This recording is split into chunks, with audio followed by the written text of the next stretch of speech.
And now I'd like to introduce Stuart Meyer. Stuart is the CEO of the National Barbecue Association, and he's going to share with us today the 5 ways association will evolve in the next 5 years. So I'm going to turn it over to Stuart and take it away. Awesome. Kevin, thank you so much. And my thanks to Kevin and Sherry. I've been a huge believer of what you all are doing with orgCommunity from the very beginning, and always excited when I get an opportunity to participate. So real quickly, I want to start with a little bit about my background and story. I'm entering into the 18th year in the association industry, having worked with the American Bar Association and the Emergency Nurses Association, and also having held volunteer leadership roles with ASAE, speaking, research. For a number of years, I did it all. I got to the point I was very concerned about the future of where all of this is going, because I think we always often feel like associations are lagging about 5 years behind corporate America in what we're doing. And basically, when I looked at my life, I wanted to invent my own job. And part of that was doing the things that are most important to me. Obviously, helping associations be successful was part of that. But I also had other interests in documentary filmmaking and music and other things that we'll talk about a little more shortly. So bringing to the table today, I'm speaking from going on 8 years of experience in actually showing where this world of work is going in the work that I've done with associations over the years. So let's start with our first one. There it is. So I think the first way work is going to change, and it is already changing, and I'm a glowing example of that. This isn't high-level theoretical thinking. This is really my journey, my story, and in terms of how I've carved out my career over the past years and the trends that I've been seeing for a while now. But the first is the death of remote work and the birth of truly virtual office space. Well, you might ask, well, what does that mean? This is the death of sacred cows. It's looking at technology and how the disruption, as we all talk about, is impacting association work. We've already moved into a new era, and this isn't is vinyl better than digital audio question. It's kind of like transportation. We went from the horse to the train to the car to the plane type of disruption. Our previous notions of remote work are sort of cloaked in telecommuting and distance, remote being a physical distance between the actual worker and the association. And, for years, having moved through associations that adopted telecommuting policies and seen the bloodbath that sometimes occurs as a result of that, and the arguments, in many ways, it seems like it's tolerated in some. Many view it as working away from the office. But in this day and age, as we see the technology tools evolve, the virtual office is becoming the digital equivalent of the physical office space, with a majority of the key assets that we need to do our work residing in the cloud.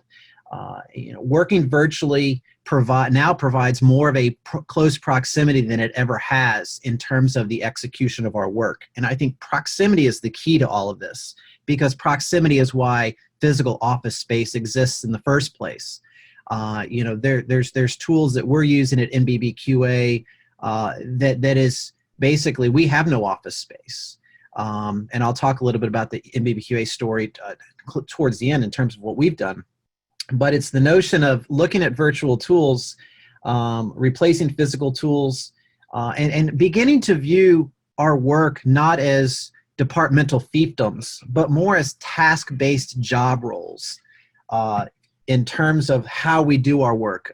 8 years ago, before I went out on my own to invent my own job, I'd written a blog article called The Rise of Activity-Centered Leadership. And I think this is exactly what's happening, because I also know and have experienced firsthand, the detriment of office politics, the detriment of turf, and all of those things that impairs our ability to be productive and get our work done.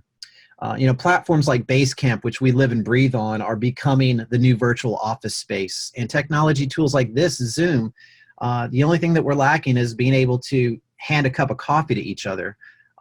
Web, video conferencing has become the norm, accessing voice over internet, phone systems, and all of that.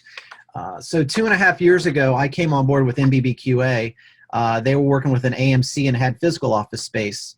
And the first thing that we did was go virtual. We wanted to build a lean and agile management model. And basically, I was brought on board as a contractor, and I basically hired freelance contractors as well as vendors and partners to fulfill all of the needs and assets that we need to function and grow as an organization.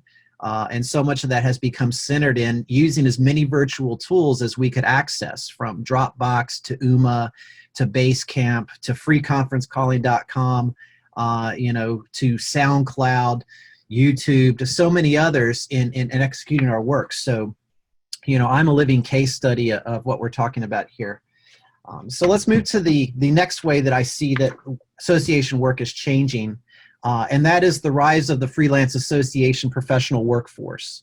I always joke, and it's not to be confrontational to management, because I am in management, but this is kind of the workers strike back, if I use the theme. For many years, employers have always had the upper hand in terms of no longer being able to provide job security, but the notions of employability. I mean, I remember when I was a senior in college, I went to a Princeton University Foundation for Student Communication conference where we presented research to corporate executives about kind of bringing fresh thinking, and workforce revitalization was one of the areas that I'd focused in at that point. And back in I don't want to mention, but it was interesting to learn that we had already shifted from the notion of the lifelong company employee, to the notion that you could lose your job at any time, but what we're going to do is we're going to make you employable to take your next step.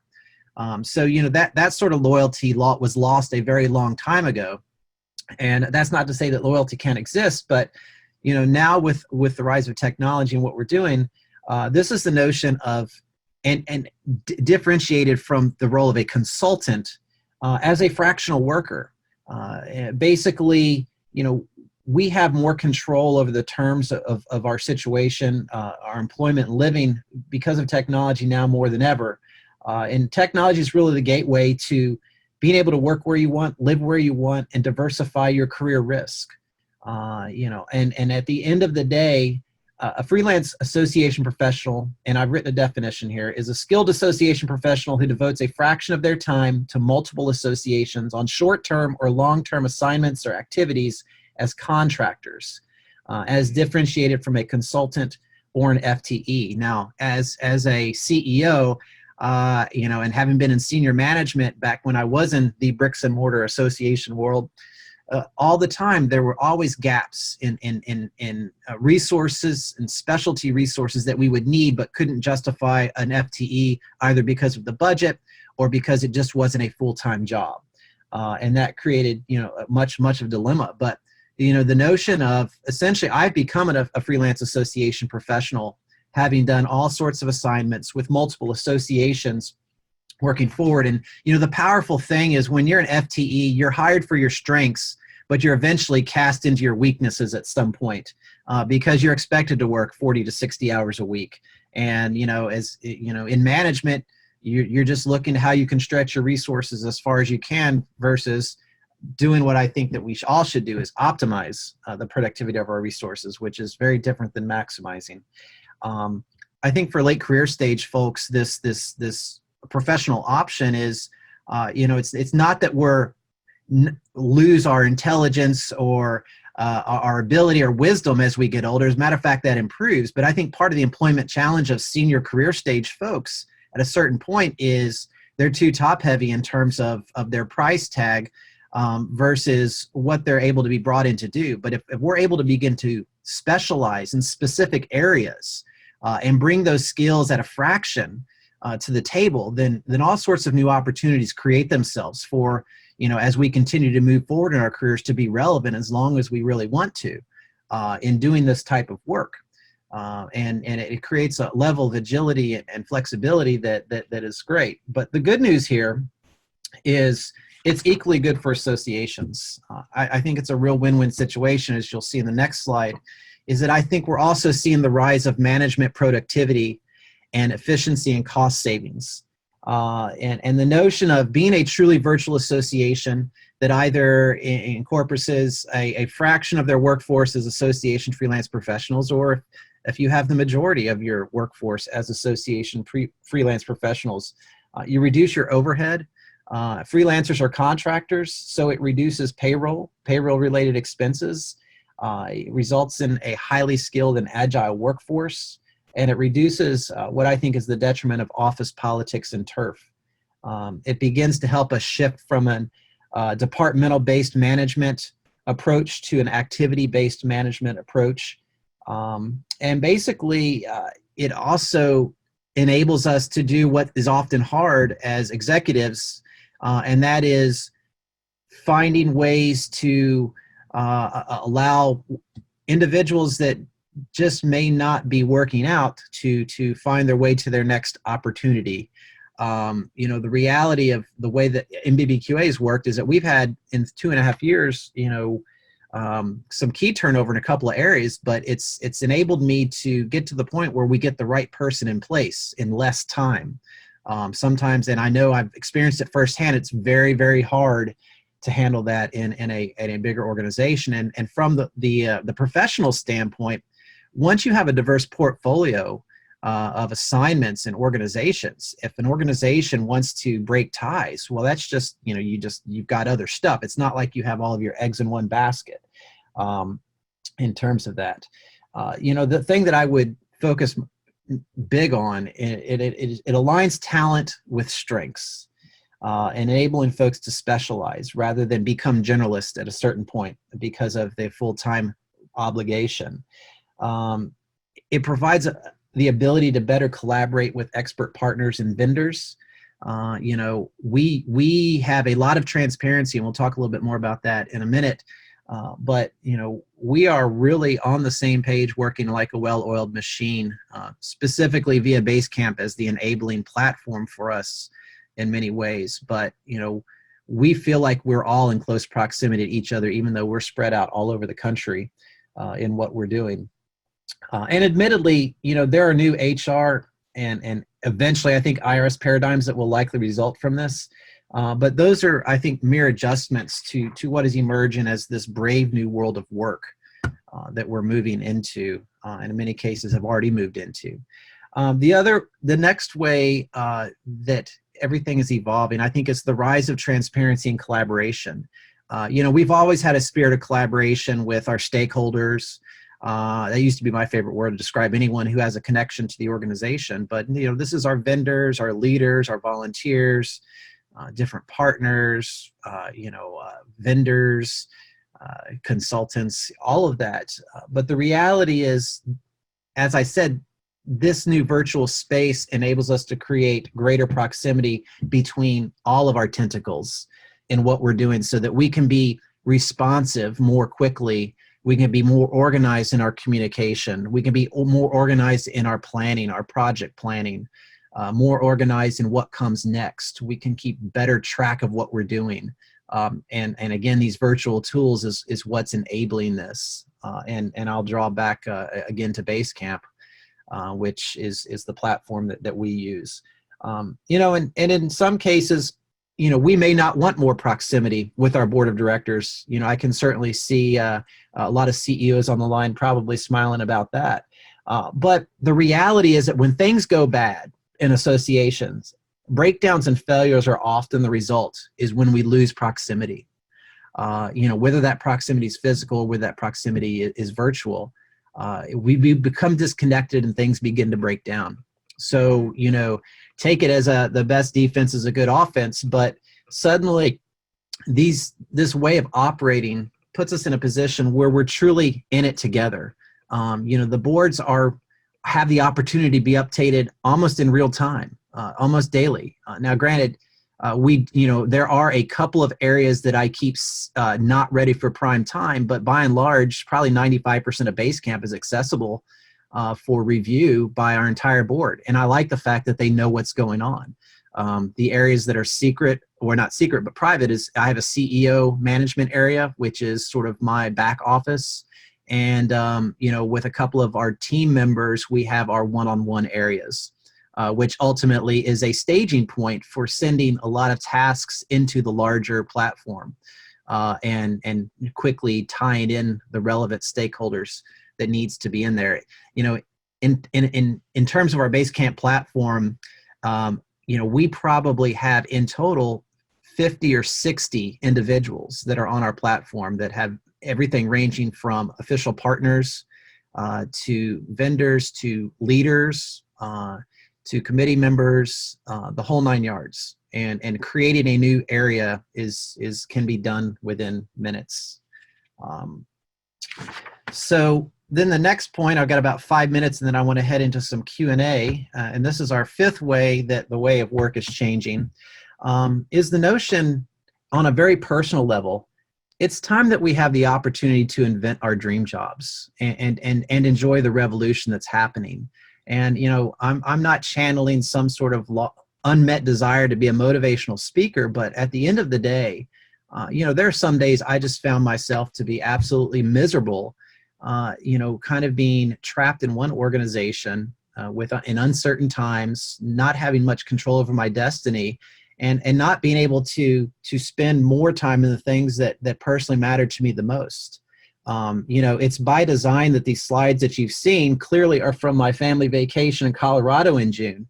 And I think the stark difference is, in my life before all of this happened, we always did beach vacations because all I wanted to do was tune out and crash. The notion of zip lining and horseback riding and whitewater rafting, all of those things did not appeal to me in the least. And, that's a terrible thing because, these types of vacations, more active vacations, getting out there, with my kids, has been one of the most enriching vacations of our lives. And, it's kind of a shift in mentality that, I don't need to go somewhere and collapse for a week, that I've got lots of good things going on in lots of different areas, and, finding a way to make it all work. But, I lost both my parents to cancer, and those were my big wake-up calls in life. And on my mom's deathbed, the one thing that she said that she regretted, and she only had one regret, and that was that there were things that she'd never get to experience in life, and that didn't have anything to do with money. It didn't have anything to do with prestige or power or profile or any of those things. So having the ability to take our professional destiny, our careers, our ability to earn a living, into our own hands is a very powerful development for us all. At the end of the day, what we really need in life is time and clarity to piece it all together. And basically, I'm going to turn to this next slide because my life in 2009 basically revolved around the last association I worked full-time for, which is full of lots of good people and lots of great leaders. But it was just an overwhelming a role that I was in, and it really got me to the point where I was doing some true soul searching about what I really wanted to accomplish in this life. And fast forward to 2007, and here's what my life looks like today. I am the part-time CEO of the National Barbecue and Grilling Association. Years ago, I got to actually get a Pan-European Alliance organization off the ground, in helping them do it. I've worked with 40 or 50 different associations over the years doing different projects and assignments, but I've also gotten to engage my creative interests and pursuits as a documentary filmmaker, as a semi-professional musician in my band Members Only, who you may have heard us at the Solutions Day back in September. And again, I've got the picture from our vacation. It's got me more engaged with my family. I mean, the time that I've been able to spend with my kids over the past 8 years is absolutely priceless. And, sure, I have my bad days, but I have a whole lot more good days than I used to have. And I worry a lot less about the loss of employment because at this point, it's just the loss of assignment and it's moving on to other things. And it doesn't mean that I have to wait until the threat arises to where I start to think about what's my next move. I'm constantly working on my next moves. As a matter of fact, before this call, I came off of a think tank call with this consulting group that were envisioning new strategies to help revitalize small town America. And, I wouldn't have been able to do that or have the time to do that. And it could eventually evolve into opportunities. But, as I've reclaimed my bandwidth and regained my clarity it's really been able me to shape and identify what are the things that I want to do? What am I most passionate about? Where are my strengths? And even more so, finding avenues in which to channel that out there and find ways to make it possible.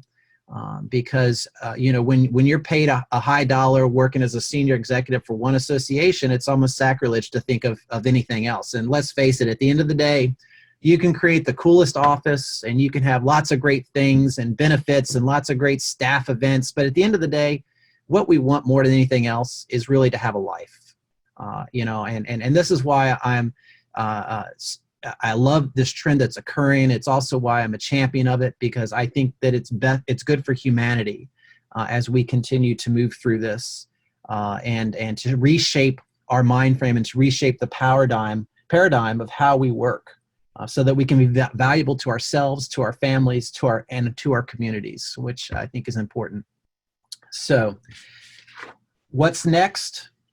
In 30 seconds, basically, it's the continued mainstreaming of this new association work paradigm, and it's the development ultimately of, I think, the support infrastructure that freelance professionals are going to need, such as the ability to buy in at a discounted price to group benefit programs, retirement programs, and things like that. But at the end of the day, those are just barriers to be worked out. And at the end of the day, the future is ours.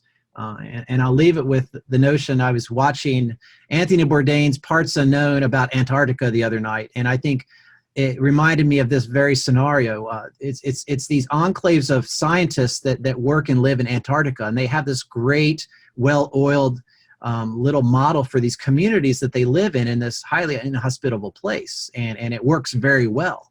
And when they were interviewing them, they were talking about how much admiration and how much in awe they were of the early scientists that came to Antarctica and didn't have all this infrastructure to move into. Yet they were pioneers, and then they moved ahead and they began, and they suffered and they had setbacks and they had barriers, but they led to what exists today. And I think this is a similar scenario. And I think it's very much the technology's ways and how it's disrupted so many other industries, from Uber to Airbnb to so many others. And I think this is our disruption for our association industry and the world as a whole as the rise of freelance work continues and evolves as a win-win. So with that, I will open it up to questions. Thanks, Stuart. And for those of you who want to submit a question, you can use the chat box if you want to submit some questions. And as you guys think about your questions, Stuart, one of the things I'm sitting here looking at your 5 ways. So how does one make this transition to this new freelance professional? I mean, where do you start? Absolutely. That's actually a great question. In my own journey, I started in 2006, and I started with a journal. I started journaling, especially in times that I was really stressed out, because it helped regain energy and create clarity, and just sort of that flow of thought began to lead into what I really wanted to do with my life. And it's not keeping a diary. It's literally a way to channel your thinking. And I argue, start a journal, type, because we can type faster than we can write, and just don't worry about misspellings or anything. Just let it out. Just let the stream of thought go. And that's how it's shaped to where I am. But I think that the cornerstone of it is to know thyself. Know what your strengths are and know what your weaknesses are. This is your opportunity to never have to do the things that you hate again, hopefully. It's your opportunity to focus on what you do best. So one of the things you really need to do is begin to, if you don't already know what your strengths and weaknesses are, to begin to map your strengths and your skills to functional organization areas where you may know that staff deficits tend to exist, and how you reach out to organizations. The Gallup Strengths Center, doing the Strengths Finder assessment is a good one I would suggest, and that's gallupstrengthscenter.com. Because it not only helps you understand what your strengths are, but it shows you where your blind spots are, because for each strength there is a counterbalanced weakness. but there's a complementary type that supplements that as well. It's kind of the Walt and Roy Disney model and why they were so successful. But like I say, if you're looking for a spot to start, I would say follow those things, start a journal, examine where you're at, where you've been successful, and where you failed. I mean, failure's nothing to be ashamed about. Everyone has weaknesses. That's nothing to be ashamed about as well, because if we continue to live in denial of our weaknesses, we submit ourselves to prolonged suffering as we move through our careers. Okay, great. So there's another question here is, so what are the barriers to this work revolution? Or are there any barriers? That's another good question. I think in my mind, it's an increasingly outdated management philosophy and sacred cows. It may be, the lack of trust between boards and executives as you continue to move through. It's easier to be in an association that was in restartup mode and desperate for new thinking when I came in. To me, making freelance team members a standard part of our organizational paradigm is a big barrier that we've got to overcome. Obviously, creating a better support system. I think we have, I'll use the term union, but not in the leverage sense, but in the notion of it as a collective to where we can get the benefits that we need if we don't have access to benefits from other areas, but also to be able to save for our own retirement. I've had a SEP IRA. I have investments that I make, so it's always great to have the additional bonus money and a 401k or something like that, but there are ways to personally invest and plan and prepare for your retirement as you continue to move through this. And I think just creating a point of interchange between associations and professionals, begin to examine this new work revolution and to find ways to simplify connections. Great. So one of the questions from our audience is, how do you suggest identifying organizations to approach, networking with colleagues? Mm-hmm. No, absolutely. I think, part of it is you've got to put yourself out there. If it's one thing that I learned over the last 18 years, you network with no expectations. You network to build relationships. And a very smart person who just may be on this call once told me when I was thinking about doing all this, she said, and if you know that comes from Sherry and Kevin, you'll know who I'm talking about, that, you don't need a ton of clients or associations. You just need one or two good ones. And ultimately finding one or two good ones can be your foundation for building everything else out. Probably for the past 6 years at least, I've always had one or two regular freelance assignments that are ongoing. Obviously, MBBQA is an ongoing one because I am serving in that part-time CEO role as we move forward. But I think the other piece of this that I wanted to echo earlier is, we need to create more of an exchange. We need to make it easier to facilitate, freelance professional seekers and associations who are looking to find them. I can't tell you, I talk to people all the time who want to do this. And clearly right now it's the old-fashioned networking approach. The more people we know, the more people we can connect with, the more ways that we can put ourselves out there. That's kind of the gateway to doing it. But I think that, within the next 5 years, there will emerge a solution that's going to help improve the efficiency and simplifying that connection, as I said, between associations and professionals to find opportunities as we continue to mainstream this work.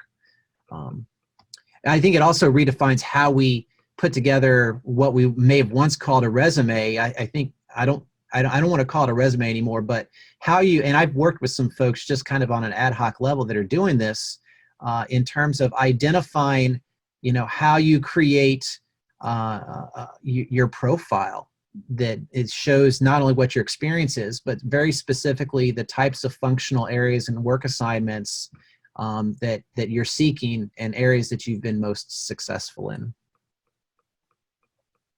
Okay, great. So from a management standpoint, so how would I build a team and maintain control with people all over the world? I mean, how do you maintain that culture you're trying to provide when everyone's spread out? Absolutely. And that's a really good one, because isn't that the age-old question about the former notion of remote work? As soon as I take my eyes off them, they're going to, go to movies and disappear and not do anything. But I think that one thing that I've learned is when it comes to managing people, control is both an illusion and it's a messy business if you think you really can control people. Management is always made easier when you have the right people and the right place, with the right level of motivation. When we're working toward in the flow of our strengths, we are more committed to what we're doing. If we're forced to do things we hate doing, of course we're going to procrastinate all day long and we don't want to do it and get it done. But we're not going to say, hey, look, I really don't like this, so I'm going to procrastinate. So I just want to let you know. People don't do that.